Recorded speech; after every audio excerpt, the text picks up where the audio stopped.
Bonjour, on va s'intéresser au sillage.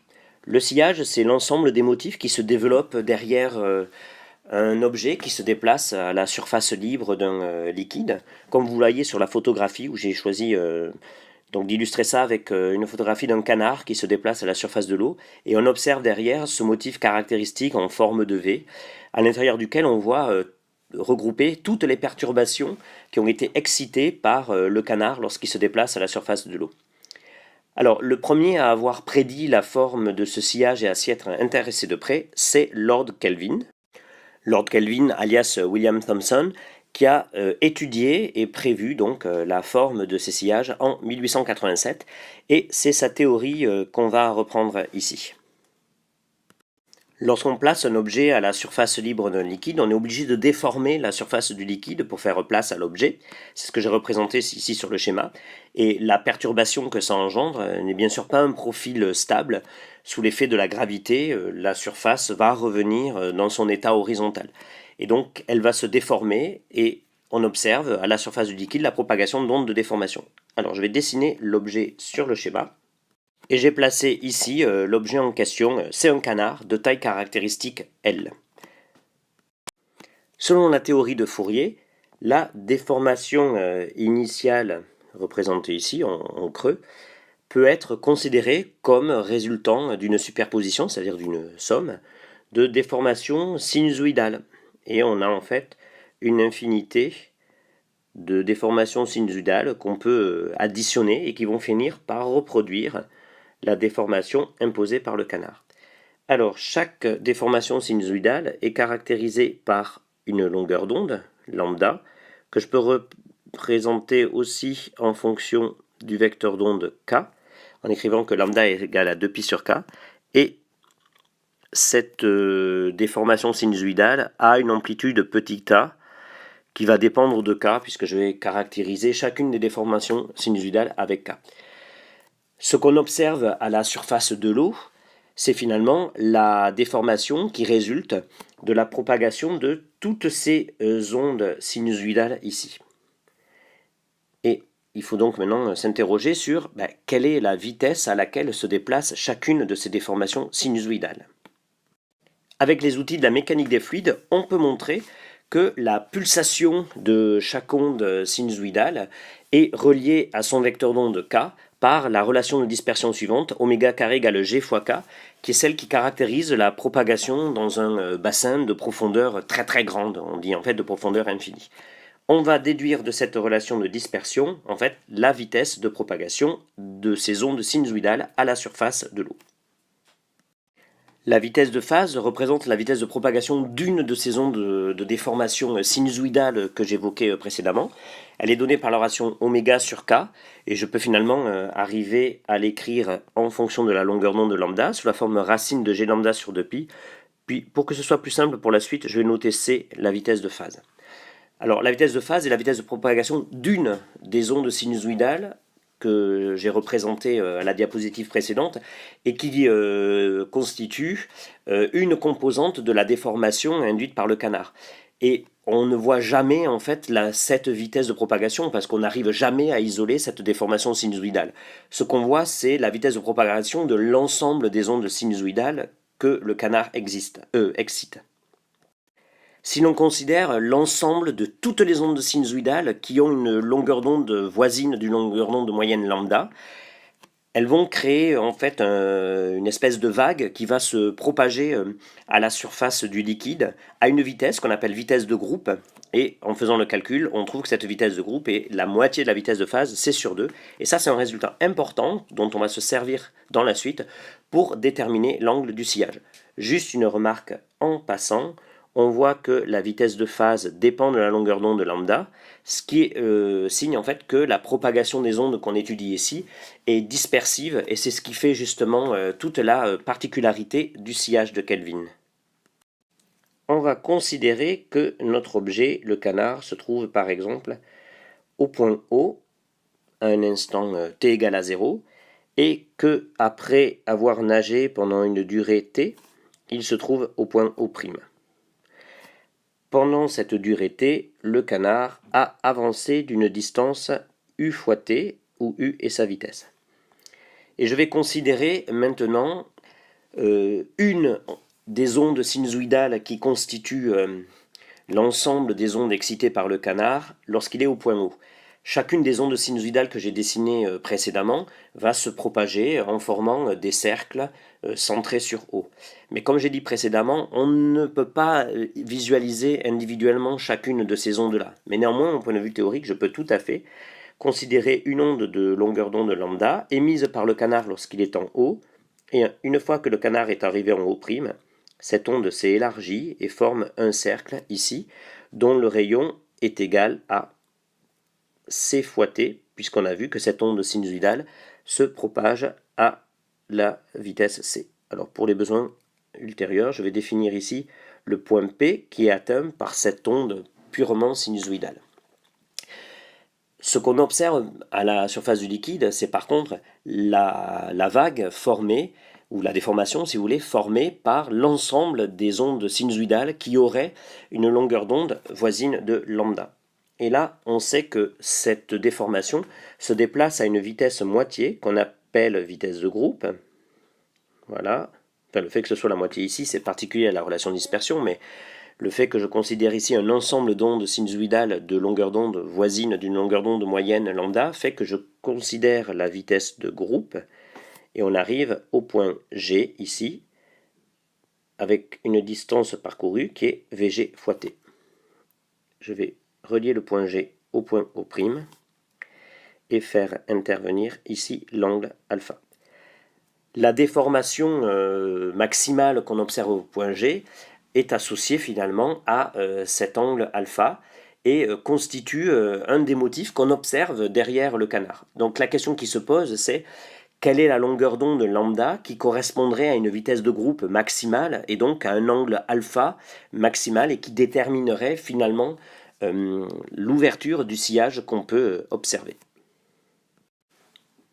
Pour les besoins du calcul, on va être amené à faire intervenir l'angle θ qui est ici. Et on va utiliser dans le triangle OGO', donc le fait que le sinus d'un angle sur la longueur du côté opposé est constant. Donc on va écrire ici que sinus alpha divisé par OG est égal à sinus de θ divisé par O'G. Ce qui va nous permettre d'exprimer sinus alpha, mais il faut connaître des informations sur θ. Alors, on va la voir simplement, le cosinus de θ, ça va être en fait le côté adjacent, ici, C fois T, sur l'hypoténuse U fois T, donc ce que je vais écrire ici. On obtient donc cos θ égale C sur U, ce qui montre que la situation qu'on étudie est valable si C est plus petit que U. Autrement dit, on considère un objet qui se déplace à une vitesse supérieure à celle des ondes à la surface de l'eau. C'est un petit peu comme le cas d'un avion supersonique qui se déplacerait à une vitesse supérieure à la vitesse des ondes sonores. Et d'ailleurs, on observe aussi derrière ces avions-là un sillage qu'on appelle cône de Mach.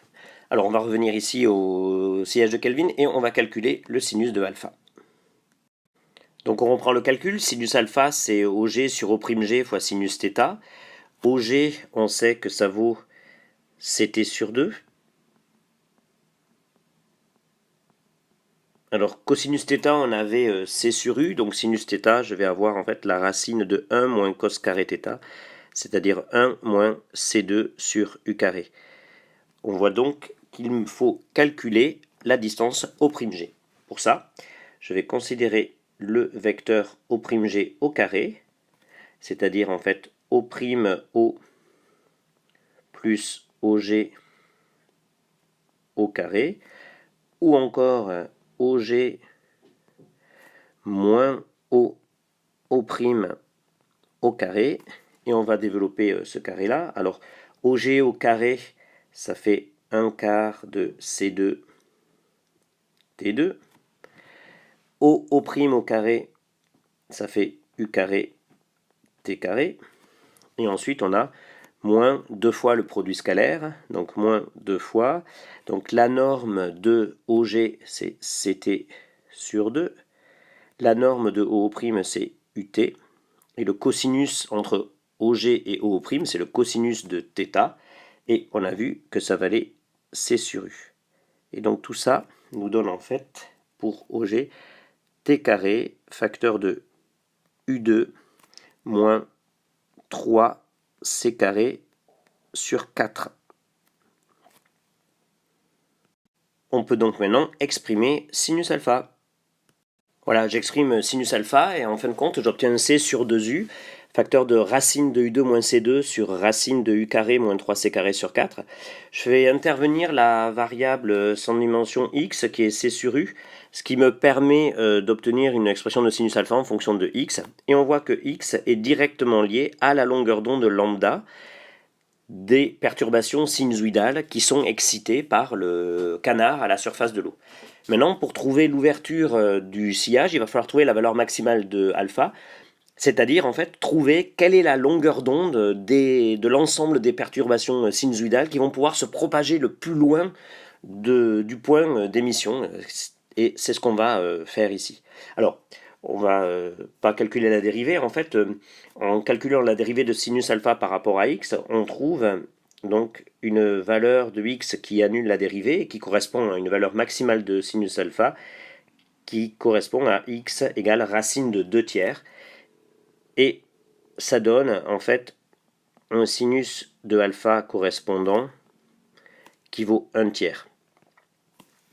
Et on en déduit en fait l'angle maximal du sillage sous la forme arc sinus de 1 tiers et on trouve 19,47 degrés. Voilà, alors c'est surprenant a priori de trouver ici une valeur universelle pour l'ouverture en V du sillage derrière un objet qui soit finalement indépendante de la taille de l'objet, de sa vitesse. Et en fait, on va voir que c'est pas tout à fait vrai.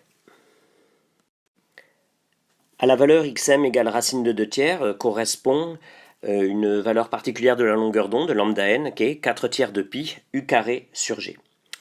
On peut montrer que un objet de taille caractéristique L déforme en fait la surface libre du liquide sur une extension spatiale L, et que dans la décomposition en série de Fourier, c'est-à-dire dans la superposition de toutes les ondes sinusoïdales qu'on a besoin d'utiliser pour reproduire cette déformation, on va trouver en fait des ondes sinusoïdales dont la longueur d'onde lambda sera supérieure ou égale à 2πL, où L est la taille de l'objet. Si on regarde lambda m, donc lambda m c'est la longueur d'onde qui va correspondre à l'angle maximum du sillage. Il faut que cette longueur d'onde soit excitée par la déformation induite par l'objet, et donc ça se traduit par 2πL inférieur ou égal à 4 tiers de pi u carré sur g, soit une condition qui fait intervenir la taille de l'objet. Donc on a L plus petit que 2 tiers de U carré sur G. Alors en mécanique de fluide, on aime bien former des nombres sans dimension. Ici, on va former le nombre de Froude qui est U carré sur GL. Et on voit que pour obtenir le sillage de Kelvin, il faut que le nombre de Froude soit supérieur ou égal à 3,5. Alors on va refermer la parenthèse du nombre de Froude et s'intéresser à cette condition sur la taille de l'objet. Et on va essayer de regarder un ordre de grandeur. Alors prenons un canard qui se déplace à 1 mètre par seconde. C'est un canard pas particulièrement pressé, mais ça va nous donner un ordre de grandeur. G, pour un calcul d'ordre de grandeur, on se contentera de prendre 10 mètres par seconde au carré. Et ceci donne L inférieur ou égal à 7 cm. C'est un petit canard alors. On pourrait augmenter un petit peu la vitesse du canard, mais on voit que le sillage de Kelvin correspond à des objets qui ont de très petites tailles. Et de fait, quand Kelvin a fait ses calculs théoriques, il considérait une excitation ponctuelle à la surface libre. Alors, la condition qui est plus simple enfin, à utiliser, c'est celle qui fait intervenir le nombre de Froude ici, puisque là, on va voir apparaître à la fois l'effet de la vitesse de l'objet U et de la taille caractéristique L. Et on constate que pour des vitesses modérées de 1, 10 mètres par seconde, il existe une limitation sur la taille de l'objet. Et c'est ce qui explique par exemple que pour un gros paquebot que vous pouvez observer avec Google Earth par exemple, on voit très bien le sillage derrière, on observe un angle qui est en général plus petit que le 19,47 degrés, ce qui montre qu'on n'est pas du tout dans les conditions d'application de la théorie de Kelvin et qu'on ne retrouve pas cet angle universel. Ceci dit, pour les canards dans votre jardin préféré, le sillage de Kelvin va pouvoir être observé. Il suffit de les prendre en photo et de mesurer l'angle du cône en V qu'on voit derrière les canards. À vous de jouer et merci, à bientôt.